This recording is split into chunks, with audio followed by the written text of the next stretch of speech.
And welcome back to a new video. तो जैसा कि आप लोग जानते हैं कि शी हल्क सीजन 1 का एपिसोड 2 आ गया और उसी के साथ मैं भी आ गया अपना ब्रेकडाउन लेके। हालांकि किसी ने बोला नहीं, फिर भी मेरा दिल किया तो मैं आ गया हूं लेके ब्रेकडाउन।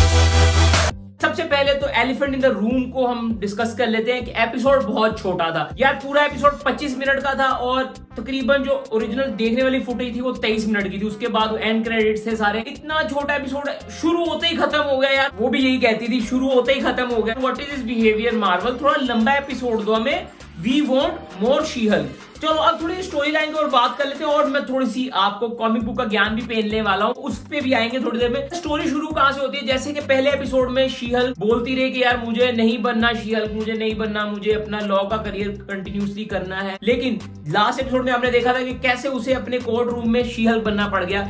हालांकि उस टाइम पे उसे बहुत वाहवाही मिली और रात को वो एंजॉय कर रही थी, सेलिब्रेट कर रही थी, उसको शराब वराब पी रही है, अपना नाम, उसको नया नाम मिला शी हल्क का, वो एंजॉय कर रही थी उस पूरी चीज को। उसी बार में उसे पता चलता है कि भाई उसे नौकरी से निकाल दिया गया। उस टाइम एक चीज देखने वाली अच्छी थी, जैसे ही वो ट्रांसफॉर्म हुई शी हल्क से जेनिफर वॉल्टर में, तो उसको नशा चढ़ता है। तो मुझे लगा था गैमा है वो तो उसके अंदर ही है, तो मुझे लगता था कि वो थ्रू आउट उसको नशा वशा नहीं होता होगा। ये मुझे नई चीज जानने को मिली, हालांकि मुझे लगता नहीं था कि ऐसा होगा। उसको पता चलता है कि उसकी नौकरी जा चुकी है, डिप्रेशन में चली जाती है। उसी टाइम उसको शायद आई गेस उसको एक मैसेज भी आता है स्क्रीन पे, जिसके ऊपर कैप्टन अमेरिका का वर्ल्ड बेस्ट एज ना एडमायर करती हो कैप्टन अमेरिका को। क्या दिल में कोई लड्डू वड्डू तो नहीं फूट रहे तुम्हारे दिल में? वो तो शुक्र है कैप्टन अमेरिका भाई निकल चुके हुए हैं पैकी के साथ, नहीं तो तुम तो छोड़ने वाली नहीं थी उनको। अब तो तुम्हें सुपर पावर भी आ गई थी। उसके बाद उसको पता चलता है कि उसकी नौकरी जा चुकी है। फैमिली डिनर के लिए इन्वाइट आ जाता है। बड़ी दुखी हारी अपनी फैमिली के पास जाती है। उसको पता होता है कि यार तान नहीं मिलने वाले, और वैसा ही होता है। उसके अब्बू जी ने पहले ही घर में सबको बता दिया कि नौकरी चलेगी मेरी थी, कोई इसके बारे में बात नहीं करेगा। और जैसा के अंदर जाते ही उसकी जलालत शुरू हो जाती है। उसका छोटा कजन, जिसका ईस्टर एग हमें पहले ही दे दिया था इन्होंने एंड क्रेडिट्स में पहले एपिसोड के, और आज के एपिसोड के एंड क्रेडिट में भी काफी नई चीजें देखने को मिली। अच्छा, उस टाइम ना उससे पूछा जाता है, उसके अब्बू जी पूछते हैं कि हॉकाई की जो तीरें हैं वो किधर जाती हैं, वो क्या करता है उनका। तो हॉकाई ने अपनी सीरीज में बताया हुआ है कि वेले टाइम में ना मैं जाके अपनी तीरें इकट्ठी भी करता हूँ बाद में। तो ऐसा नहीं कि वहीं पड़ी रहती है, नहीं भाई, मुझे अपनी एरोज को जाके कलेक्ट भी करना पड़ता है। उसके बाद उसके अब्बू जी कहते हैं कि मुझे ना तुम्हारी एक काम में मदद चाहिए, तो उसको गराज में ले जाते हैं। गराज में जाकर उसको समझाते हैं कि बेटा जो तुम्हें करना है वो करो, अच्छा बाप होने का हक अदा करते हैं, जो कि मार्वल में अभी तक सिर्फ हमें कमाला खान के अब्बू ने और इन्होंने हक करते हुए पूरा किया। नहीं तो सारे या तो छोड़ के चल जाते हैं उसको, बच्चे को उसके हाल पे, नहीं तो विलन बन जाते हैं बाप। डैडी इशू तो हर बंदे को ही है ना इधर। लेकिन ये दूसरा बाप है जिसने अपने बच्चे को समझाने की कोशिश की। बेटियों के बाप मैं समझ रहा हूँ अच्छे होते हैं। पापा ये आपके लिए भी नोटिस है, आप सिर्फ अपनी बेटी के लिए अच्छे हो, नहीं हमारे लिए भी अच्छे ही है। खैर तो वीडियो है चप्पल क्यों उतार रहे हो? अच्छा सॉरी, बड़ी मुश्किल से बच के आया हूं मैं। खैर बैक टू द स्टोरी। अब वो उसको समझाते हैं, लेकिन एंड क्रेडिट में हमें दिखाया जाता है, वो एंड क्रेडिट में बताएंगे इस सीन को कंटिन्यू किया जाता है। अगले दिन नौकरी के लिए इंटरव्यू देती है। वो मुझे सीन काफी अच्छा लगा कि वो एक ही जगह बैठी थी और उसकी लाइटिंग्स और वो सब सिनेमैटिकली वो बहुत मजे का लग रहा था। क्योंकि बीइंग अ फिल्मी स्टूडेंट मेरे हिसाब से वो सीन बड़ा मजे का था और मैं सोच रहा था कैसे शूट किया होगा। ऑब्वियसली ग्रीन स्क्रीन के ऊपर सारा लाइटिंग वर्क था, लेकिन वो बड़ा मजे का था, मुझे बहुत अच्छा लगा। उसके बाद अगले दिन उसको एक नई जॉब मिलती है, बड़ी खुश होती है, बड़ी जॉब होती है, वहां पे जाती है और वहां जाके इस जॉब का कैच ये होता है कि उसको एक नया डिवीजन है जिसमें उसको सुपर हीरो विलन्स के लिए लड़ना है या सुपर हीरो केसेस ही लड़ने हैं सिर्फ, लेकिन एज अ सुपर हीरो ही, मतलब शी हल्क बन के ही उसको सारा टाइम अपनी जॉब में रहना पड़ेगा। तो सबसे पहले तो लड़कियों वाला फड्डा, पान नू कपड़ा नहीं रखा नू जगह नहीं। तो कहती है मुझे अब सारी वार्डरोब नहीं लेनी पड़ेगी शी हल्क के साइज की। तो उसकी दोस्त बोलती है टेंशन क्या है, इतना पैसा है ले यार, मसला ही नहीं है कोई।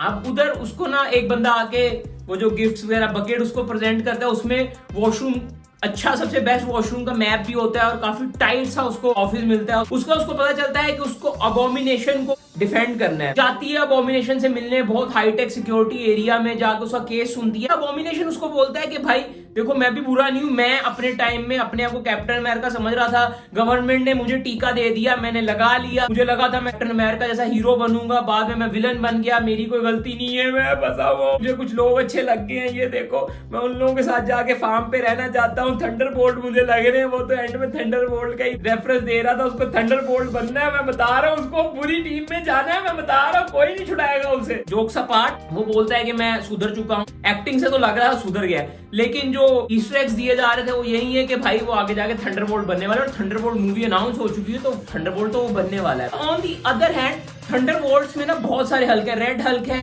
अबोमिनेशन है, और भी 2-3 हल्क है। तो मुझे पता नहीं क्यों मुझे फील हो रहा है कि जो शी हल्क को जो अपॉइंट करता है बंदा, वो काफी बड़ा एक्टर है, मुझे कैरेक्टर का नाम भूल गया, और जो रेड हल्क बनने वाले थे उनकी डेथ हो चुकी हुई है, तो ऑब्वियसली किसी ना किसी वे में तो कंटिन्यू करना है। तो मुझे पता नहीं क्यों डाउट पड़ रहा है कि उस बंदे को रेड हल्क बना देंगे आगे जाके, या कुछ भी हो सकता है, लेकिन इस बंदे के कैरेक्टर को लंबा करेंगे क्योंकि एक्टर भी मशहूर है। मुझे उसके वो डायलॉग से फील हुआ कि मैं कभी जोक नहीं करता, तो उस डायलॉग से मुझे फील हुआ कि शायद उस कैरेक्टर को आगे जाके बड़ा करेंगे ये। शी हल्क उसकी सारी बातें सुन के वापस जाती है, टेंशन में हो रही होती है, सुबह उसने बताना होता है कि मैं जाऊं कि नहीं जाऊं, घबरा रही होती है क्या करूं, फिर ना वो करती है अपने कजन को फोन, यानी कि हल्क को फोन। और वैसे भी हमें बताया गया था कि हल्क 2 ही एपिसोड में होने वाला है, तो पहला एपिसोड तो था ही, दूसरा एपिसोड ये, तो इट्स मीन कि अब हल्क हमें कहीं नहीं देखने को मिलेगा। मुझे भी ऐसे ही लगता है, पूरी कन्वर्सेशन होती है हल्क की और शी हल्क की, और ना वो कंटिन्यूसली खुद बोलती रहती है, क्योंकि वो बेसिकली चाह रही होती है कि वो हल्क को कन्विंस करना चाह रही होती है कि वो ये नहीं बोल दे कि भाई तू ये जॉब नहीं कर, अपना पॉइंट ऑफ व्यू हल्क के ऊपर थोप रही होती है। लेकिन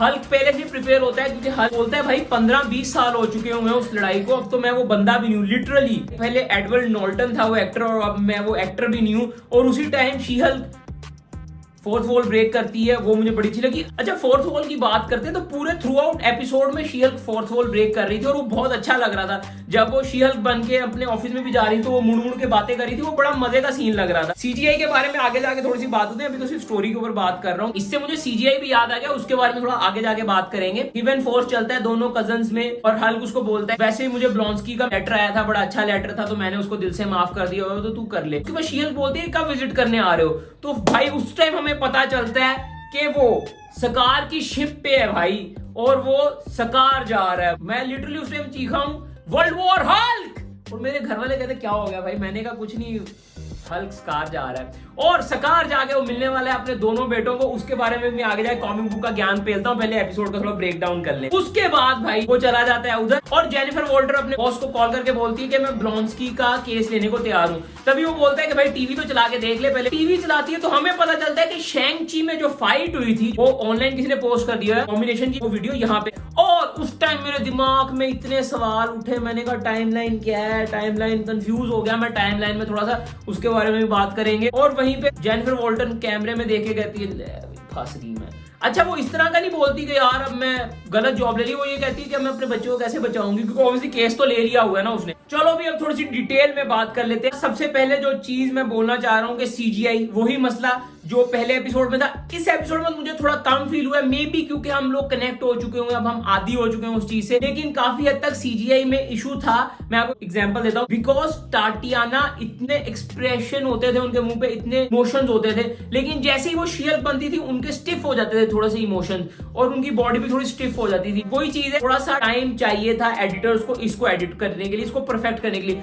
और वहीं पे दूसरे हाथ पे हल्क यानी कि ब्रूस बैनर, मार्क रफलो की जो सीजीआई थी वो यार इतनी उम्दा है। उसका रंग थोड़ा सा भले डल लग रहा है, मे बी लाइटिंग की वजह से, वो थोड़ा फ्रेमिंग के हिसाब से उन्होंने किया हो, लेकिन उसके एक्सप्रेशन बाकी मूवीज से भी अच्छे हैं, जिसको उसके एक एक आप पोर्स फील कर पा रहे हैं। उसी साइड पे शी हल्क की आपको वही चीज थोड़ी सी कमी लग रही थी। हालांकि इस एपिसोड में उतना फील नहीं हो जितना पहले एपिसोड में फील हो रहा था, और पहले एपिसोड में शी हल्क की ड्यूरेशन भी ज्यादा थी, इस एपिसोड में ड्यूरेशन थोड़ी कम थी, लेकिन फील हो रहा था कहीं कहीं कि सीजीआई में थोड़ा सा इशू है। अब आ जाते हैं क्रेडिट सीन के ऊपर। वो जो सीन थे ना कि मुझे तुम्हारी हेल्प चाहिए, वो वाकई हेल्प चाहिए थे। अंकल शाणे निकले हो आपने बहाना किया बेटी को कि बात करनी, बात के बाद आपने बोला बेटा ये टीवी भी सही कर दो, वो 8 बोतलें पानी के अंदर ला के रख दो, ये भी कर दो, शाणपति किया अंकल। अब मैं थोड़ा सा पेलना चाहता हूँ कॉमिक बुक का ज्ञान। बात करेंगे वर्ल्ड वॉर हल्क के बारे में, जिसको टीज किया जा रहा है। कॉमिक्स में जो हुआ था मैं उससे रिलेटेड स्टोरी ही सुनाऊंगा, लेकिन मैं नहीं चाहता हूँ कि आप लोग कंफ्यूज हो, तो मैं थोड़ी सी एमसीयू के अंदर कैसे उसको ढाल सकते हैं उस वे में सुनाऊंगा। अवेंजर्स एज ऑफ अल्ट्रॉन जो कि 2015 में आई थी, उसमें हल्क चला गया था सकार पे, 6-7 साल तो उसने स्पेंड किए। अब कॉमिक्स में ये होता है कि जब हल्क सकार पे होता है ना, तो वहां पे उसकी शादी होती है कियारा से, जो कि वहां की प्रिंसेस है। इसमें भी हो सकता है कि कियारा से उसने शादी कर ली हो, कियारा से, और वो होती है प्रेग्नेंट। कॉमिक बुक्स में तो एक जो एक्सीडेंट होता है हम उसकी बात नहीं करेंगे, एक नॉर्मल एक्सीडेंट बता देते हैं कि कुछ भी कोई एक्सीडेंट हो सकता है। कियारा में ना सीक्रेट पावर होती है, ओल्ड पावर। उनके प्लेनेट की कोई पावर है, जैसे ओडिन फोर्स है ना, वैसी बहुत माइनर सी एक ओल्ड पावर है जो कि सकार के स्पेशल लोगों में होती है, और क्यारा में वो थी। वो चाहती तो उस पावर से अपनी बॉडी को सेव कर सकती थी, लेकिन नहीं, उसके पेट में जो बच्चा पल रहा होता है उसको सेव कर दिया। हालांकि उसको उस टाइम लगता होता है कि वो एक ही बच्चे की मां बनने वाली, लेकिन नहीं, उसके पेट में होते हैं जुड़वा बच्चे। एक का नाम होता है सकार और दूसरे का नाम होता है काला। जब मर जाती है उसके बाद पूरा सीन होता है कि हल्क थॉर के साथ निकल गया, फिर थॉर के साथ कुछ टाइम स्पेंड किया। पीछे सकार में वो बच्चे जिस तरह सेव किए होते हैं वहां से निकलते। अब जो सकार है ना, उसका नाम ही सकार प्लैनेट पे रख दिया, और वो अपनी माँ की ओल्ड पावर को भी चैनल करता है, और उसमें हल्क की पावर्स भी हैं। सकार के लोग उसको ट्रेन करने लग जाते हैं कि भाई ये शायद दी प्रॉमिस वन है जो सकार के लोगों को बचाएगा। और वहीं दूसरे साइड पे जो काला होता है, वीक सा होता है, हालांकि ओल्ड पावर उसमें भी होती है, लेकिन उसमें हल्क जैसी पावर्स नहीं होती। वो अपनी ओल्ड पावर को नई पावर बनाते हैं जिससे उसमें ज्यादा पावर आ जाती है, लेकिन उनके बारे में हम कभी और बात करेंगे। सीन ये है कि हल्क के 2 बच्चे पल रहे हैं सकार पे, तो अब वो मे भी कुछ ना कुछ हुआ होगा जिसकी वजह से वो सकार पे जा रहे हैं। काफी न्यूज भी आ रही है कि यूनिवर्सल और मार्वल की कोई डील हो गई हो, या यूनिवर्सल से मार्वल के डिस्ट्रीब्यूशन राइट वापस आ गए हो, क्योंकि मार्वल के पास मूवी बना सकते हैं लेकिन हल्क की मूवी को डिस्ट्रीब्यूट नहीं कर सकते, उसके राइट यूनिवर्सल के पास है। और अब काफी हद तक उम्मीद लग रही है कि हमें फेज 5 में हल्क देखने को मिल सकती है। अब बात करते हैं शैंग-ची वाले एंड क्रेडिट सीन के ऊपर। यार उस सीन ने तो सबसे पहले ना टाइमलाइन मेरे दिमाग में कंफ्यूज कर दी है, क्योंकि उस सीन के मुताबिक बताया जा रहा है कि शी हल्क उस टाइम में स्टार्ट होता है जिस टाइम में शैंग-ची स्टार्ट हुई थी, और अगर उस टाइम में ये सीन हुआ है तो इसका मतलब हल्क उसी टाइम से प्लेनेट अर्थ से गायब है। तो इट मेक सेंस कि क्यों स्पाइडरमैन के टाइम भी हल्क नहीं था, क्यों थॉर के टाइम भी हल्क कहीं और था, क्योंकि वो वर्ल्ड वॉर हल्क में बिजी है। टाइमलाइन में थोड़ा सा कंफ्यूजन हो गया मेरे लिए, क्योंकि इस सीरीज की जो विलन है उसको मिस मार्वल के शो के अंदर भी टीज किया जा रहा था, अब काफी आगे पीछे हो चुकी है इसकी टाइमलाइन। यार शी हल्क में हमें डेयरडेविल देखने को मिल रहा है, और इस एपिसोड से एक और चीज साबित हुई है कि ब्लॉन्स्की भी हमें आगे देखने को मिलेगा, यानी कि अबॉमिनेशन भी हमें आगे देखने को मिलेगा। क्योंकि जब वो सीन था ना जिसमें वो अबॉमिनेशन को मिलने जाती है, तो मुझे लगा था सिर्फ यही एक सीन है, इसमें एंड में वो अबॉमिनेशन बन जाएगा और फिर अबॉमिनेशन का कैमियो खत्म, अगले एपिसोड में हमें कोई और देखने को मिलेगा। लेकिन नहीं भाई, अबॉमिनेशन का वो सीन अभी पेंडिंग पड़ा है जिसमें वो अबॉमिनेशन बनता है ब्लॉन्स्की, तो हमें और अबॉमिनेशन देखने को मिल सकता है आगे एपिसोड में। और एपिसोड मुझे अच्छा लगा है, काफी फास्ट पेस था, एंटरटेनिंग था, मजा आया। अगला एपिसोड देखने के लिए काफी एक्साइटेड हूं। अब अंदाजा हो रहा है कि अगले एपिसोड में उसकी का केस लड़ेगी, एंड मे भी हो सकता है कि मैट मर्डॉक यानी कि डेयरडेविल उसके अगेंस्ट केस लड़ रहा हो, कुछ भी हो सकता है। मैं मैट मर्डॉक के लिए भी बहुत ज्यादा एक्साइटेड हूं। इसको मैं दे सकता हूं 5 में से 3.5 स्टार, और आधा स्टार सिर्फ मार्क रफलो के लिए। और इसी के साथ हमारा ब्रेकडाउन खत्म होता है। अगर अच्छा लगा है लाइक करें, कमेंट करें, शेयर करें। अगर मैं कुछ चीजें भूल चुका हूं तो वो मैं अगले ब्रेकडाउन में दोबारा रीशेयर कर लेंगे। तो बाय, टेक केयर, पीस।